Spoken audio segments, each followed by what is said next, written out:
Yung adlaw. Tinuod ba nga gi-recall na to ang garbage truck sa Barangay Giso? Una sa tanan, good morning no. Good morning sa itong mga sugindi paminaw sa Bombo Radyo. Kanang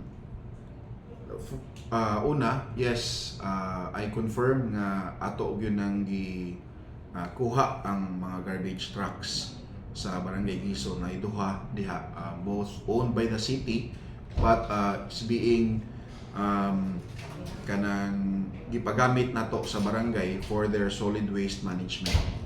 Mhm. So kanang kinsa may mukuha ron silang basura nga wa sila magamit? Well, for one, temporarily ang mukuha ani ang ato ang General Services Office kay dili naman pod siya layo gikan sa ato ang sentro no. Unya secondly, ang rason jud sa pagkuha nato ani duha gyud. Una, we heard dugay-dugay na nga guba ang mga trucks dito sa Giso no, na ay naguba mo kuno na rason nga nung di kuno sila makakolekta dayon sa mga basura, pero taud-taud na ning naguba. So we wanted to look into the fact nga nganong naguba man nga mga truck nga dali ra man unta ni sila nga maayo kay these are very necessary. In fact, pwede ganita maka-emergency purchase ani og naay mga parte nga kinahanglan nato i-puli dayon ang pagpa-repair ani niya ang service ato gining mapadali-dali kay this is a daily nga service unta nga gi-expect sa atong mga constituent. So we cannot understand nganong taas-taas nga panahon nga gihimong rason ba nga guba. So part of that is to look into the condition of the garbage trucks there because tibaw mo agianan ng gining Giso, and several times kami mismo no makaagi mi diha kita mi nga very ill maintained, guba kayo og ngaw ang atong garbage truck, nakabusulot na as compared to other garbage trucks nga similar, parehas og edad sa kanang anang traka sa Giso. Unya nindot guwapa pa man kayo, may pa man kayo pagkamintinar, pero kaning garbage trucks Giso mura man kanang gi kabungkago na, murag gikan sa junk shop ba, murag gi pull out.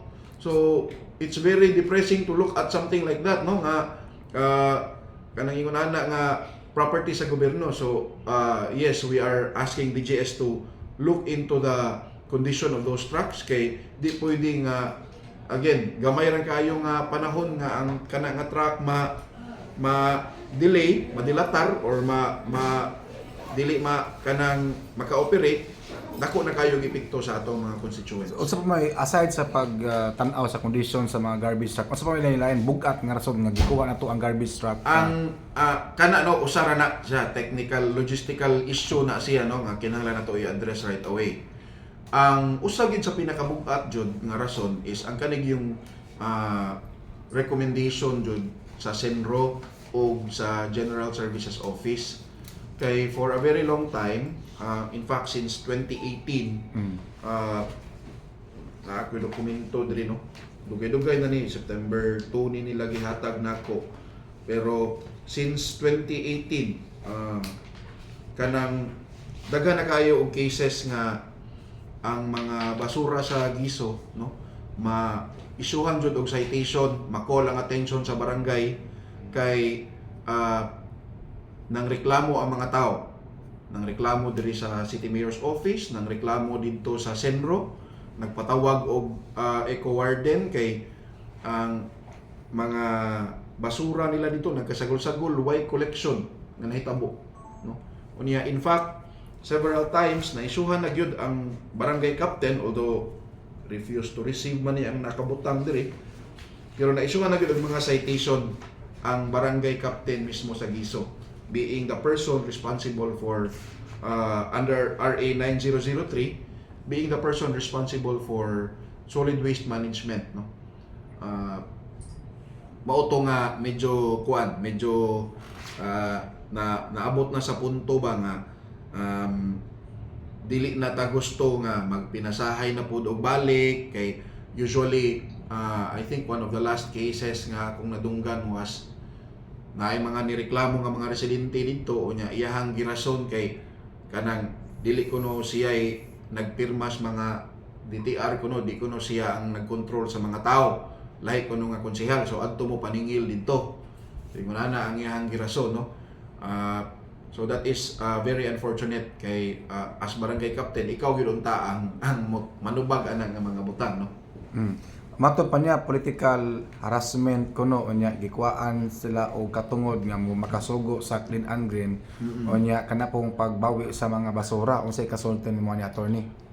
Well, kanang perception ra man gyud na sa tao, no? Pero usar gyud ako ikasultian na kung political harassment pa na dili ra kanang nganong chairman ang barangay nga ato ang gibuhatan sa ingon. Ug ang ubang barangay nga well aligned sa, di ba, uban wa man nato gibuhatan kay maayo ra man ang ilahang performance, no? So kung political harassment pa ni ang katong ubang barangay nga among gi-identify nga dili amo sa tutong giapilan og kuha. Pero nganong si Barangay Giso ra man? Because si Barangay Giso ra ang pinakahugaw nga barangay sa Mandawi, sadly, no? Sa katong panahon nga atong pull out ni mga basura, and napuno na gyud ang syudad sa tanang mga rason. In fact, ang mga residente dito balik-balik na balik-balik og sumbong kay tungod sa gibuhat. In fact, namantay kopya diri sa report gikan sa Senro, pwede ta mo tagaan pud og kopya ni aron makakita gyud mo og unsay mga since 2019 panahon pa gani ni sa former mayor, no, ni Mayor Luigi. 2018 na po, no, existing illegal dumping of waste in Barangay Giso. Ang nipirma ni si Attorney Elaine Bathan pa, ang Executive Secretary. Same gihapon, no, with kanang katong mga previous years, March 2019, October 2019, January 2020, October 21, 2020, pulos ni mga recorded incidents sa Senro, no, nga pulos gyud makaingon ta nga kanang naagi mismanagement sa solid waste diha sa Barangay Giso. Pila ka po katong garbage truck gi-assign dito nga mga job order, attorney? If I'm not mistaken, murag 3 na kabuok per shift man siguro or per truck, so more or less plus drivers na siguro na sa mga unom or 6 to 8 siguro. Wala jud ko nakatan-aw gyud pud kay wala mo gud ni nako gyud tan-aw gyud og kinsa gyud mga driver or kinsa mga empleyado dito, no. Ang ato nga i-assign nato ang mga tao dito nga kanang willing mo trabaho ba. Ang istorya murag usara kuno ilang garbage collector maong dugi makuha ang mga basura. Well, most likely kana wa ko kay bawo og unsay rason nganong usara, pero we are giving them the full complement jud of the pareha sa ubang barangay. No? Karon wala pa na nato gikuan kay ang instructions ni Mayor Jonas gyud is dili hilabtan ang mga garbage collectors o mga drivers sa garbage truck. So mao gyud na ang instructions ni Mayor ever since. So whether it will be matangtang sila for whatever reason, pero as long as dili because of their kanang misconduct, dili na sila hilabtan kay ang ato ang prinsipyo ana pipila ra jud ka buok tao ang willing mo trabaho sa ilahang trabaho. Kanang magsimhot ka og basura sugod buntag hantod hapon. Unya mukupay ka anang basura sugod buntag hantod hapon. Gamay ra kaayo na, so we want to preserve their of course their employment diri kay gamay ra kayo ang willing mo trabaho anang trabaho. Karon kay atong gibawi ilang garbage truck, so ang Mandawi City Government mao nay mobliga sa pagkuha sa basura sa Barangay Giso. For now, ang Mandawi City Government, yes, we will take the cudgels, no, kami ang mo kolekta sa basura. In fact, we will be announcing the collection of the waste, pero karon ato nang gipirmi kay daghan kita giapas ever since ato nang giisuhan pag weekend, pag Sabado dayon ato dayon nang gisugdan og kolekta. Ubay-ubay kita og giapas nga mga area sa Barangay Giso nga pertig yung hugawa, pila gyud ka semana gipag-uod na ang mga basura. So ato tong giapas kay di ta ganahan nga kanang himuon da yung rason nila nga wa man ang kuan may syudad naman ana, so we wanted nga limpyo, clean slate ta inigsugod na to. So katong atong garbage truck nga gibawi gikan sa Barangay Giso og maayo na tong mga garbage truck ato na po ibalik or Kana we will of course see no kung unsa gyud kay ato kung tanaw ng commitment sa barangay no kung willing ba pud sila nga mo trabaho because again dili naman gud ni karon ra no this taas-taas gyud ang recorded nato nga kanang undocumented nga mga violations sa Barangay Giso no.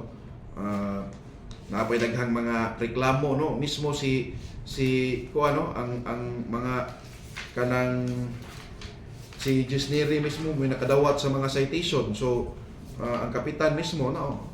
So di ta ganahan ba nga kanang maabot sa punto nga kanang mo-file na hinuon ta og kaso kay supposedly this is a very basic nga function sa barangay no ang pagkolekta og basura.